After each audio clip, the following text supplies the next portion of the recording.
2014年6月7日星期五，又一日記到寫我嘅秘密。琴日晏晝食完藥我就瞓到今日，根本就落唔到床，我感到嘔心核突。而家嘅時間好早，點估到我居然今次成功喺5點鐘起到？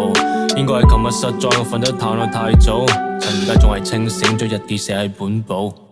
今天有雨點不斷拍打房嘅窗，個雲似喊緊同我一樣受咗傷。明明佢只係浮緊，但命運要將佢一滴一滴消失，就咁無辜遭了殃。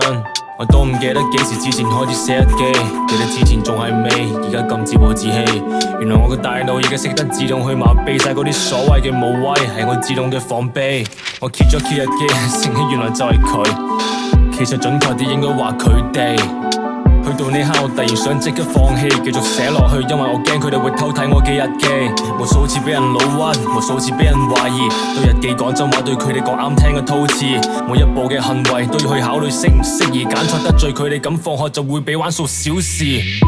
佢哋亂咁抄，拖住我咁跑，試過拎晒我啲文具，然後亂咁咬，試過指甲對我爪，試過整到有傷口。睇返原來一個語詞想屈我偷，佢原不跑。試過有爭吵，結果追住我嚟搞。試過台面被畫到花晒，然後黐晒上面膠。可能記憶太過傷心，我自動 delete 咗。睇返先至醒起點解得返我自己一個。邊個想被孤立，我都想小息去玩，但咁簡單嘅選項睇返根本冇得我揀，一係被當狗玩，一係自己坐定喺位。冇人明我，仲要俾人當係自閉仔嘅樣板。我不斷咁拒絕，佢哋會變本加厲，疼痛流淚或出血就會被貼上虛偽。直至我發現無論點做都無法阻止佢哋用拳頭嘅攻勢講真心話，被當狗吠。好似一直 fulfill 人哋要求，發現我變得越嚟越唔自己。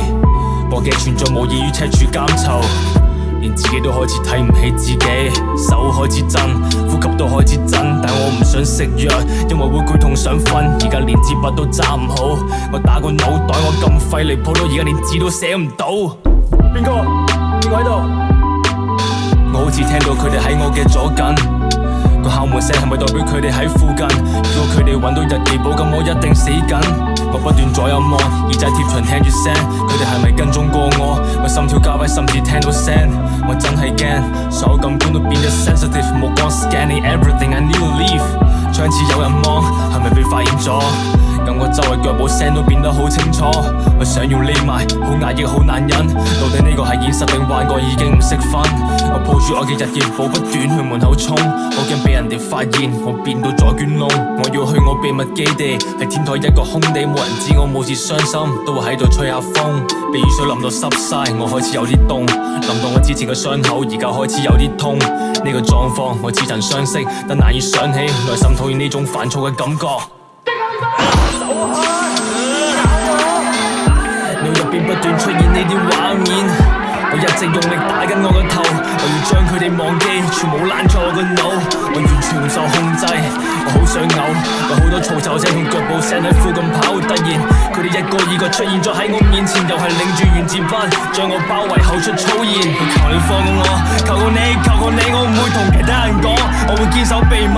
我而家寫喺度發誓，可唔可以唔好再蝦我？但係我總係感覺佢哋而家係越嚟越靠近，佢哋用水桶潑我，用原子筆篤我，佢哋企喺我周圍，我已經呼吸困難。佢哋嘅笑聲聲浪冚我咗我求救嘅希望，我唔敢反抗，我驚佢哋會更加瘋狂。我都討厭我個懦弱，我討厭我個態度，係咪我就抵被討厭，所以佢哋選擇蝦我？一直退，我一直退，被逼到天土圍牆，講到已經無路可走，反而為咗係我唯一逃走希望。